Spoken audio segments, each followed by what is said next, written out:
Welcome back to MSNBC Live. I'm Carlos Watson. Now, just moments ago, my next guest unveiled the House Republicans' health care bill. Now, the GOP says their plan is much less costly than the Democratic bills, although House Democrats have not yet issued a bill of their own. But like Senate Democrats, whose bill was recently priced at over $1 trillion, House Republicans are not yet explaining how they would pay for their own proposal. Congressman Eric Cantor of Virginia joins me now live from Capitol Hill. And back here with me at MSNBC, Katrina vanden Heuvel. She's the editor and publisher of The Nation magazine. Congressman Cantor, good to see you, sir. Carlos, good to be with you. Congressman, so as quickly as you can, please tell me how your plan differs from the Democrats and why it's a better plan. Well, number one, we start with the premise that healthcare in America is about choice, that if you like the plan you got, you should be able to keep it.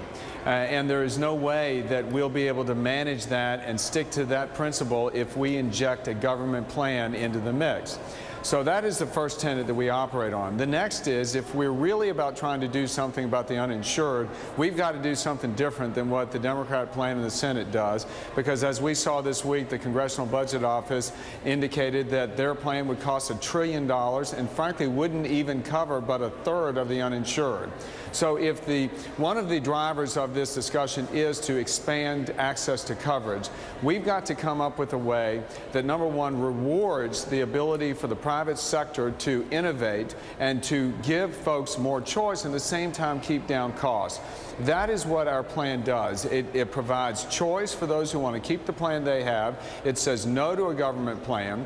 And then it goes in and it tries to create access to coverage for individuals through the creation of regional pools and larger access to affordable coverage and a basic plan.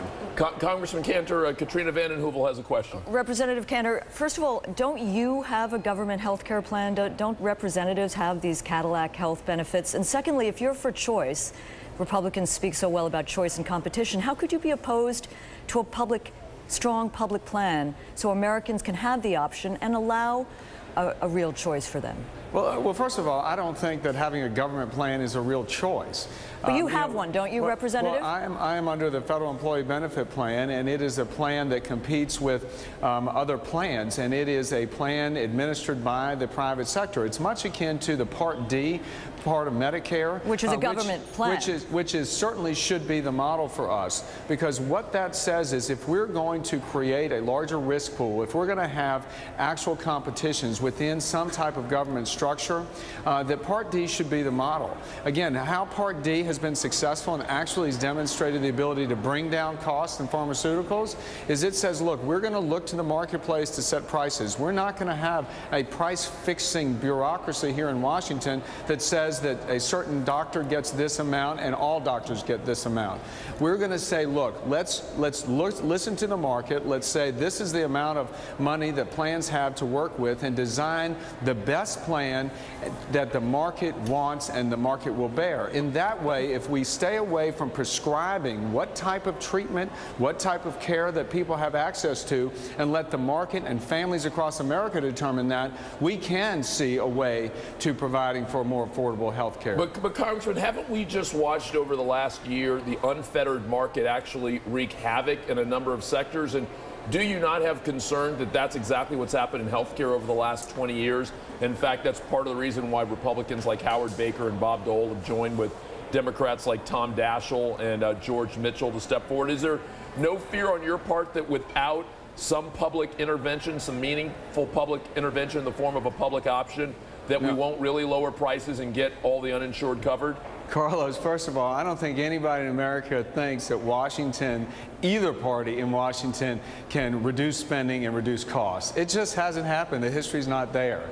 So rather than saying, well, the free market is in collapse here, we've got to go in and understand what does work in our economy. And what does work is innovation. If we create an environment for people to engage, to commit capital, and outline some very certain but limited rules by which to live and conduct business, and make sure those rules are understandable and certain, I think we can create an environment for private health care to continue in this country. But Representative Cantor, I do think one innovation we might think about is that health care, affordable health care for millions of Americans, is a moral right.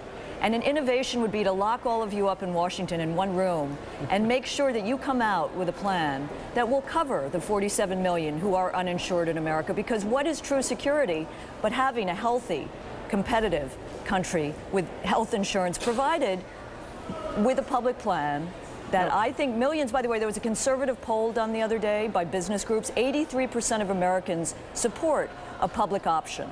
And I think to deprive them of competition and choice is not the American way. Hey, Congressman Cantor, I'm going to give you the final word, but we only have about 30 seconds. Your thoughts?